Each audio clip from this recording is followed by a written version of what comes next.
So here we are at Pershing Square. You can't really see it. This is going to be a static camera. The Moshiach is here.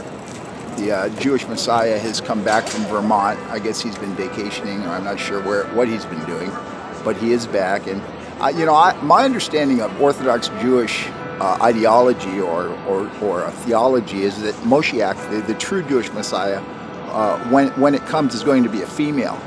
So I suspect Bernie, if he is truly the Jewish Messiah, as some people suspect, is going to have to get SRS. And since he works for the U.S. government, since we can give our soldiers in the Army sexual reassignment surgery, I believe Bernie should be able to get the I don't know what to call it. Well, let's just call it by its clinical name, SRS. It costs about $100,000, and if some gender confused woman like Hillary Clinton can get it, I mean certainly a gender confused man like Bernie Sanders should be able to get it, and then that way when he comes back to run in 2020, not only will we have our first Jewish president, he will be the true Jewish Messiah, and we'll also have our first tranny president. And, that'll resolve a lot of, conflicted people's emotional problems, and maybe all these psychiatric drugs that he wants us to get cheap will no longer be necessary. Now, I know, the new word now is pharma, big pharma. I don't know about big hype, but is big how would you put that? Big psychiatry. Are they in with big pharma? I mean, I've been on 35 different psych meds in my life, and the gross cost of the psych meds that I have ingested is well in excess of $100,000. I mean, it's probably I probably ingested $200,000 worth of psych meds. And now Bernie as a psych tech is probably, he was a psych tech before he was a filmmaker, before he worked for CORE, before he was a mayor, before all the kinds of stuff, before he supported Hillary Clinton, who gets all this money from PACs that he is so opposed to. But, Hillary is a staunch supporter of Israel, and Bernie, went and lived in Israel. So, I think, Bernie should have maybe considered buying his summer house on the West Bank. I mean, what the fuck, you know what I'm saying? But he'll be here soon. But, I was in Santa Monica court on a restraining order procedure, and Judge Haber was there. I think it was for Steven Spielberg was getting a restraining order against me because I insulted his mother, who has a restaurant called the Milky Way in Beverly Hills. And I called her on the phone. I said, my dad had worked for her ex-husband, Arnold Spielberg, for General Electric years ago. And my mother, who was old at the time, I think she was 84, maybe would like to, see her for old times. And she didn't remember my mother. And I said, well, you think it's possible we could come down to your restaurant and get some, nice, it's an kosher Italian restaurant, get some nice kosher Italian spaghetti with pork meatballs. And, oh, man, she blew a gastric. I think she might have had one of those mini strokes or something. But I called back, I got her security person, and they didn't want to talk to me. I guess I was no longer welcome at her Orthodox or kosher Italian restaurant there. And I guess Steven eats there. He's not Italian or Orthodox Jew. So, I don't know what, I guess to make his mother happy, I really don't know. But so I was in this restraining order and procedure in Santa Monica Court, the California State Court in Santa Monica, and Judge Haber there, I don't know his first name, probably Aaron Haber, was sitting there, and I was having problems, getting my point across. And at one point I flat out asked Judge Haber, if he had ever heard of the Jewish Mafia. And he said, and I didn't have a quick comeback like Bill Maher or one of those Jews on TV would, but he said, well, I've heard some jokes about it. Well, now I don't know if here's a mafia joke. Bernie Sanders.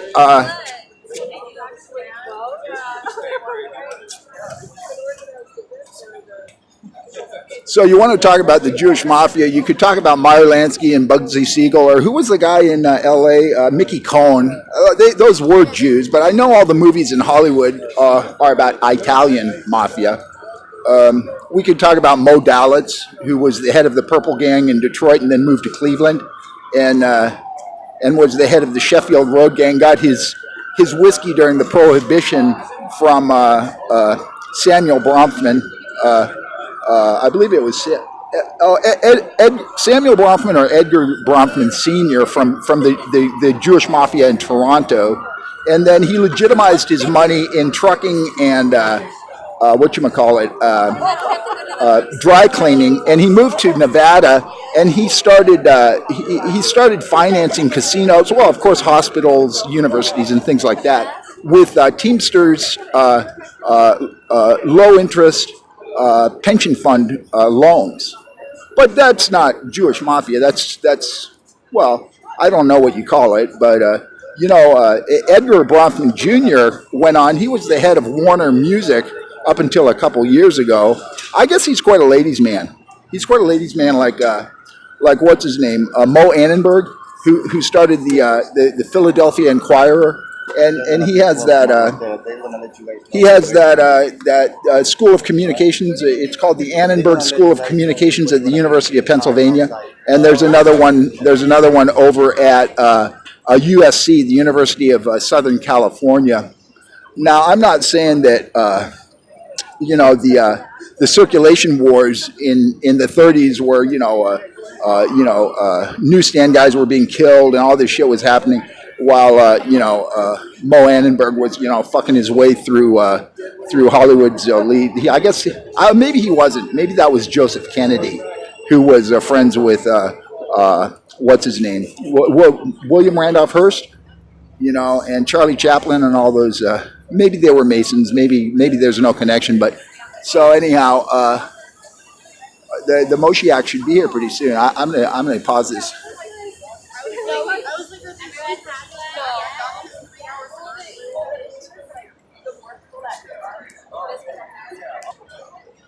Now, again, I don't know if there is a Jewish mafia or not. I know Rahm Emanuel, Barack Obama's chief of staff and boyfriend, mayor of Chicago over there in Illinois, it has been identified as a member of the Jewish mafia. But, just because there's been, I don't know how many murders this week in Chicago, maybe they don't. But, it's funny because Steven Spielberg, somebody, and I don't know if it's true, but I was in a mental hospital. I believe it was in Metropolitan State Hospital in Norwalk here in Los Angeles. Somebody told me that Steven Spielberg at that point was a 32-degree Freemason, and I believe that Barack Obama is a Prince Hall Freemason. Prince Hall is the predominant black lodge of Freemasonry in this country, and as far as Bill Clinton, I suspect. I mean, I don't know, but probably not. He's a good Baptist boy, isn't he?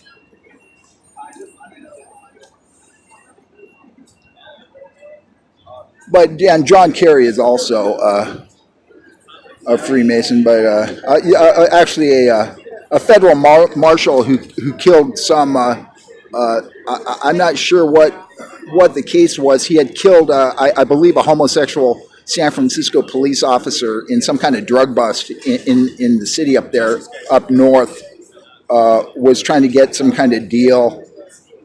I won't go into his name. If you're ever in San Francisco, supposedly there's a bar there called Lose the Blues. It's a Hells Angels bar. Well, he told me that he was a demolay Mason of the 32nd degree. I found it hard to believe. Walt Disney was a demolay Mason, and supposedly he was ardently anti-Semitic. But you just don't know sometimes what it all means. But we do know that Jack Nicholson doesn't have anything to do with the mafia.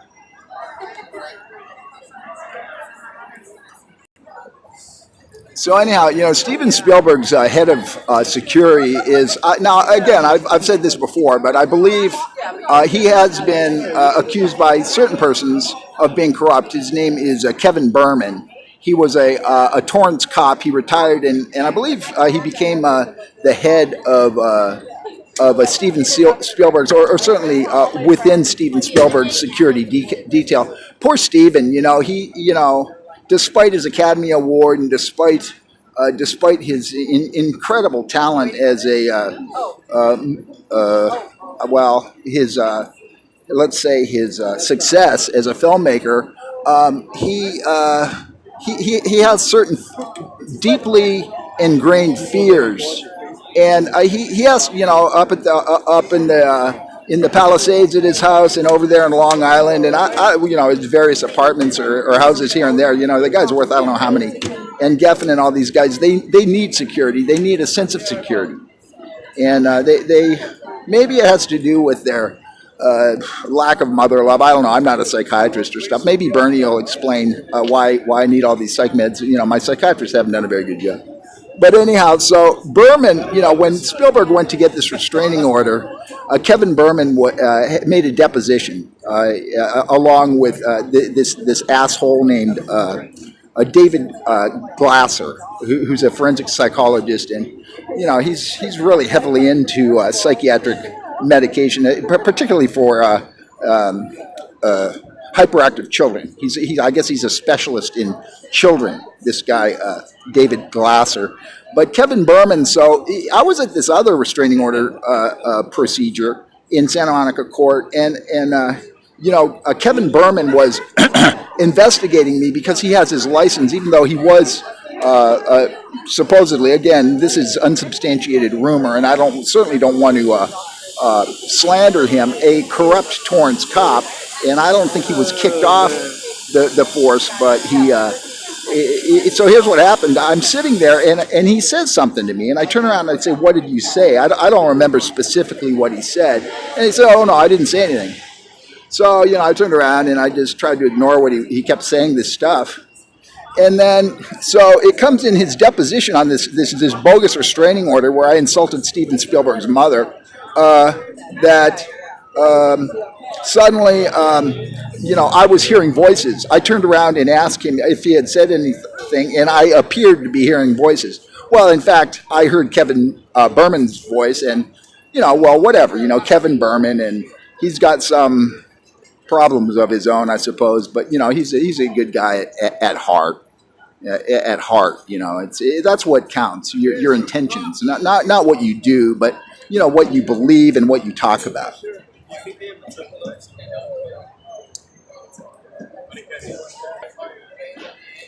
Now I know it's usually Lucky Luciano who takes the fall as the head of the Italian mafia and the Cosa Nostra, but the kosher Nostra, or whatever the fuck you want to call that, the Mossad or whatever the fuck they want to call it today. Meyer Lansky was a Russian Jew, and he never was deported to Russia. He was, I don't know, maybe he was born in New York. Who the fuck knows? But the history of these people becomes so mysterious for some reason when they start becoming players on the world stage. You never know quite where they're from, like Barack Obama. I mean, who the fuck cares? I mean, he is the most famous mulatto president in the history of his mind, and he will probably remain that way. But I really don't consider him black, and a lot of black people consider him black, but I guess being black is sort of like being Jewish, if you're a portion thereof, therefore you are. But I mean, if you're white, I mean, Barack Obama actually, maybe he is white, maybe he's not, there's different theories about, racial purity and stuff like that. But as far as Meyer Lansky and Bugsy Siegel and the Jewish mafia, Meyer Lansky actually, I believe this is accurate, organized the commission in around 1933 or 1934 of the various Sicilian families of the mafia to organize their little, criminal activities. And we also got to remember that the infamous Murder Inc., which was the what do you call it? The enforcement arm of the mafia in this country. They murdered hundreds, I suppose thousands of people at the behest of these various mobsters. Was headed by a guy named Louis Lepke Bachelter, Louis Lepke was a New York Jew, and Murder Inc. was primarily Jewish assassins working for, well, the Jewish Mafia.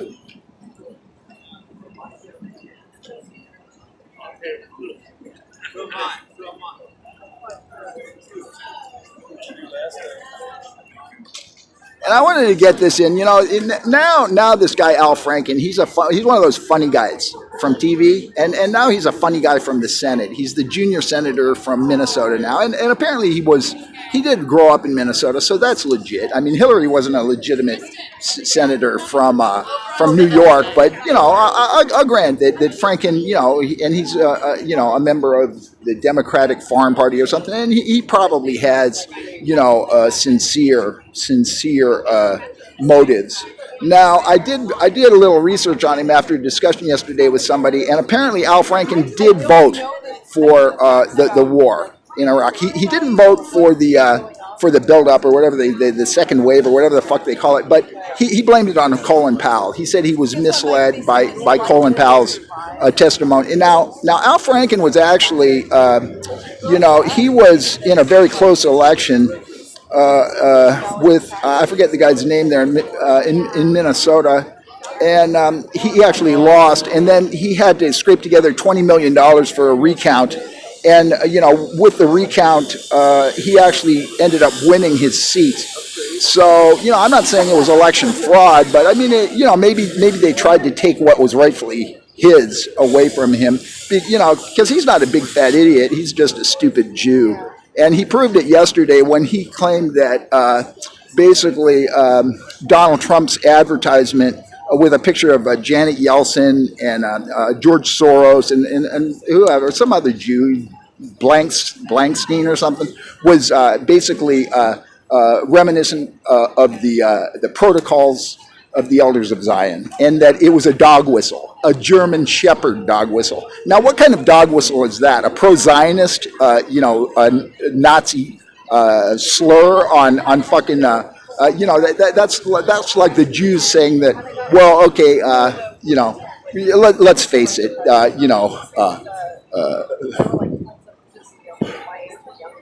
Donald Trump is the new Hitler. Well, of course, everybody knows that Vladimir Putin is the new Hitler. Maybe it's like that Elvis Costello song, 1,000 Little Hitlers. But, I mean, what do they want? 1,000 little Stalins? Who the fuck knows it or really cares? But I'm just saying that, Al Franken dog whistling, his constituency by calling, Trump's ad a German Shepherd dog whistle is typical Jewish slander of Germanic or Teutonic people, because everyone knows that, well, there's certain tribal differences there, and certainly are. But I'm not saying I guess the less said about that, the better. But Abe Foxman is a very honorable person. And then there's Bill Maher to deal with. That's okay. Bill Maher, politically incorrect, or he lost his job at Disney or something. He's been in TV for 23 years now, and believe me, kids, this is real. This is getting real. What's getting real? That he, now he's backpedaling on his condemnation of Bush and previous Republicans. Those guys were like, I guess,